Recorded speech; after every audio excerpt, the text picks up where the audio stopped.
Good evening and salutations, my Jade fans. Michael. I don't know what conversation he thought he was actually having with Willow, but half of that ish did not make any sense. He talks pretty much in this roundabout circle instead of getting straight to the point. And he's basically like, we need to sit there and be honest and tell the truth and everything. And part of me doesn't like this scene a little bit because it comes across like Michael is sitting there trying to, I don't want to sit there and say talk down to her, but he's like, listen, we need to sit there and be honest, we need to sit there and tell the truth and everything. He starts asking these really, like, kind of pointless questions like, how do you feel about Drew going to DC? Are you happy about it? Are you, Willow's like, hey, listen, that's great because he's not going to be a constant reminder. But I'm like, why don't you get to the point of what it is you're trying to, of what it is you want to sit there and get out of this whole thing? He does sit there and bring up the fact that both of them for a while has been keeping secrets from each other. But the way he talks to her is like, it's almost like he wants her to sit there and confess her sins before he confesses his. Him sleeping with Sasha. You want to have this open dialogue. But you don't want to sit there and lay all the cards out on the table. You want her to sit there and be like, so is there anything you want to sit there and say, since we're being honest? And I'm kind of just like, is this really the way you think that you're going to sit there and fix your marriage? Now, while that's going on, and I guess part of me just also feels like he still thinks that he is somewhat morally in the right. Like, yes, he does admit that he's a hypocrite because, he's sitting there talking about all this stuff about Willow, and yet he slept with Sasha. Anyway, while that's going on, you got Jason that decides he wants to sit there and sucker punch Drew like a coward. And then they start fighting, and Nina's dumbass tries to get in the way, tries to stop the whole thing. And I'm like, it was just so idiotic. And they're going back and forth, and it only stops when Ned comes and breaks it up. While Nina's there being Captain Obvious, oh, you're hurt, you're bleeding. I think we can all see that. We can we can all see that. Thank you for pointing out the obvious, Nina. And the thing that really blows me about Jason in the situation is that he wants to sit there and try to come across like, and I don't want to sit there and say morally superior. Like he's upset with Drew Smith they're doing to Michael, and I get that. But I'm like, bro, you have no room to judge. Oh, remember when Sam was Smith there married to Drew, and Jason knew that and knew that that was his brother, and he still decided to sit there and kiss Sam anyway. For such a guy who is very logical, you sure did sit there and act on your emotions that day. But yet you want to sit there and come out with all this judgment and start throwing hands because of what Drew did. Like you don't have shit of your own that you did. Let's just seriously, and I know I've talked about this before in my live stream as far as like, yeah, bro, you're also a hitman, so there's that. But essentially, it's just like, bro, you've done your fair share of mistakes as well. And that's only the one that I can recently remember. So you might want to sit there and take it down a couple of notches, before you just start throwing hands and everything. And I saw the previews, and he was like, oh, well, he got exactly what he deserved.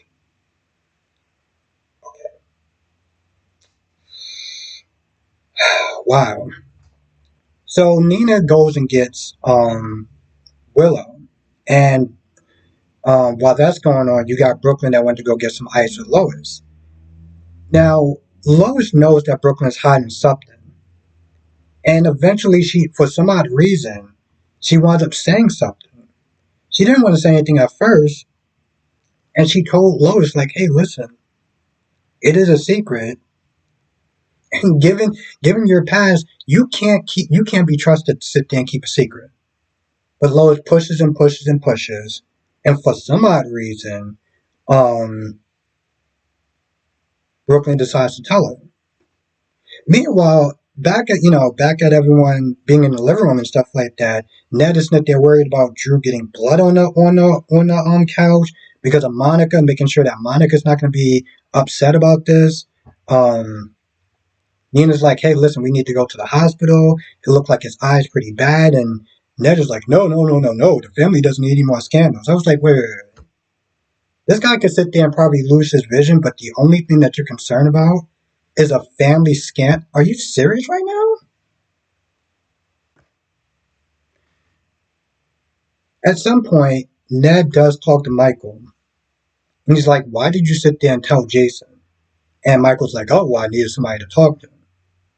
Listen, I get it. Michael's not going to lose any sleep over Jason pretty much fighting Drew. But it's like, I mean, even Ned's like, hey, listen, I don't like him, but what you did was just out of pocket. To be fair, he didn't know. He said he didn't know that Jason was going to sit there and just take matters into his own hands. Literally.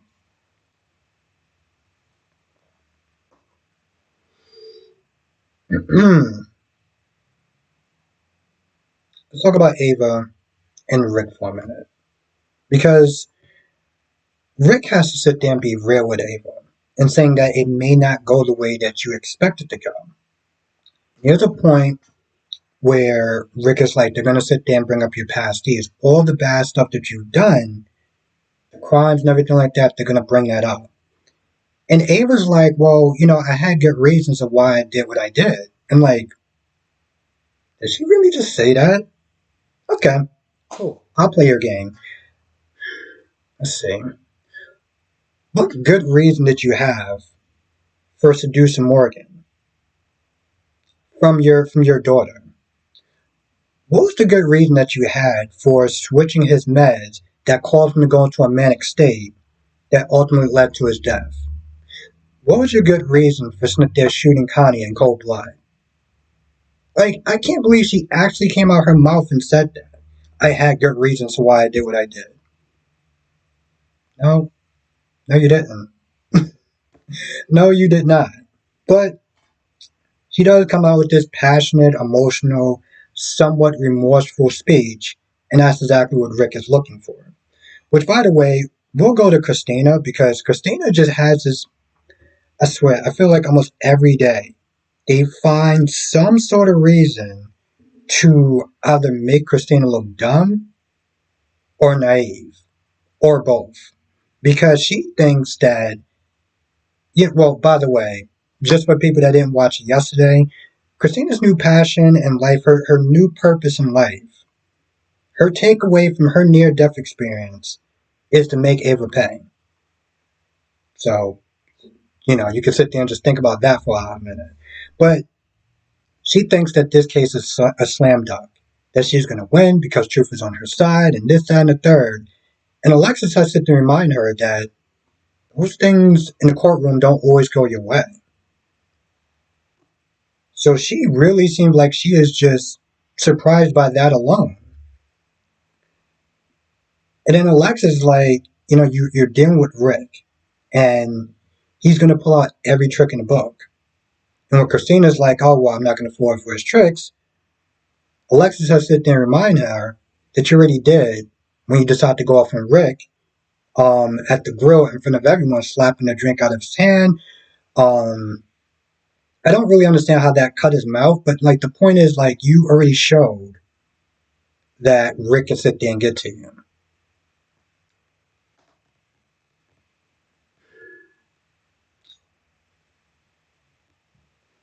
I mean, after that, it pretty much just goes down to, you know, Christina admitting like, okay, listen, with your help, I'm gonna be able to be prepared and handle it.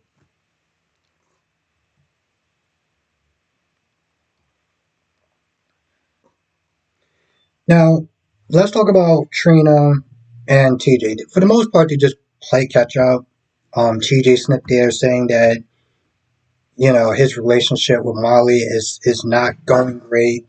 Um, it's actually a lot worse because of Sam's death.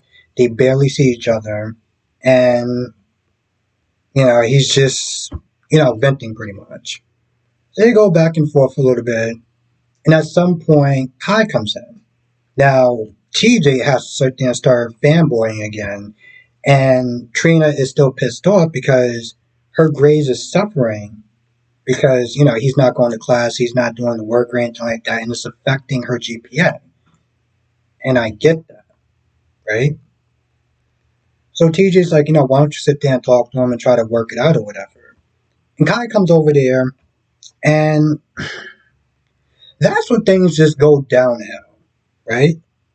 Because the first thing that Trina says is, well, what are you doing here? Do you pay rent here? No? Then why are you sitting there asking him like you run shit? Kai does sit there and try to apologize, like, hey, listen, I'm gonna do things different. I know that I'm sitting there causing your grades to go down and stuff like that. But at this point, Trina's already had enough. She's like, hey, listen, the minute I get a new lab partner, I'm out, and I have to sit there and see you again. And she says it in this very rude and nasty way. And I feel like with Kai, she's being a little extra. Let me explain. There's been times where I felt that Trina, in her anger, I felt like Trina should have actually reacted in a more angrier manner, specifically with Heather being released and everything like that. But she was very kumbaya about it at first. She was like, hey, listen, the law system, it is what it is. And it was something else that, I don't exactly remember where, but it was something else where I felt like Trina should have kind of just went off a little bit more than what she did. And so now she's going off and being really nasty in a situation where it doesn't require that. Listen, I'm not saying you got to like the guy. You can pretty much be like, hey, listen, you're kind of a bum for what you're doing. But like, you don't know him from a hole in the wall. And yesterday, let me be very clear about this. There was another reason why I was not a fan of this scene. And maybe it's just me kind of overthinking it. But you don't know this guy from a hole in the wall. That means you don't know about his temper. You don't know if he's the type of person that wants to sit there and decide to go off just like that. So, I understand her frustration even yesterday, but I'm like, that's a very dangerous move to sit there and do for a guy who is like 6 foot whatever and you don't even know him.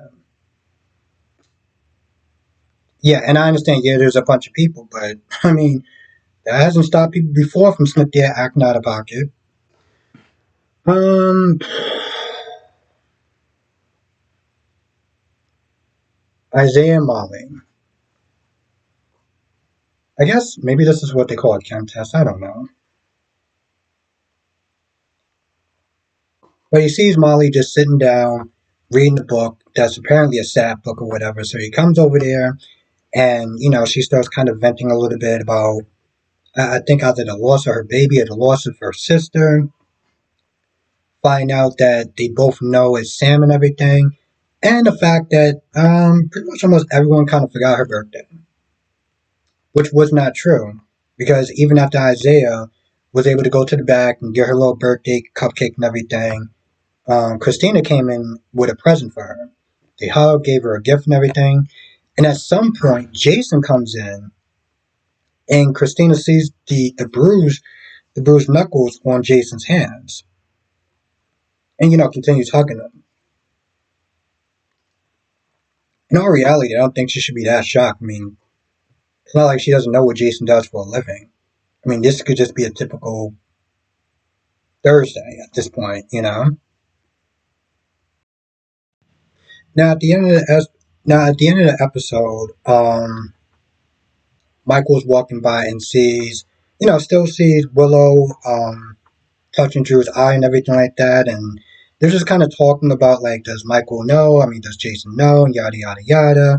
And he just seemed like he's still fuming, but I'm kind of just like, Bro, if that's because that's my whole thing. If that's how you're gonna start off a conversation with this attitude of, well, we gotta be honest. So is there anything you want to sit there and say? But you're not willing to sit there and confess your own sins. Then what's the point? Because this whole conversation essentially was supposed to be about honesty. Are you gonna start being honest with her? I guess that's why I sit there and I look at this whole thing. And I did a stream yesterday. I was like, whose side are you on? You on Michael's? You on Willow's? And, people had their opinions. Most people was on Michael's side. I think it was like maybe one or two people that was on Willow's side. But ultimately, I'm on another side because they're both trash. I don't care who started it. Okay? I don't care who started it. I don't care who was doing more. At the end of the day, they're both cheaters. Okay? So, all four in my eyes, Sasha, Willow, Michael, and Drew, they're all trash, as far as I'm concerned. Yeah, yeah, they're all trash. Um, I feel like that's about it. I can't think of anything else. But if I forget anything, write in the comment section below. I want to thank you for watching, and I will see you in the next video.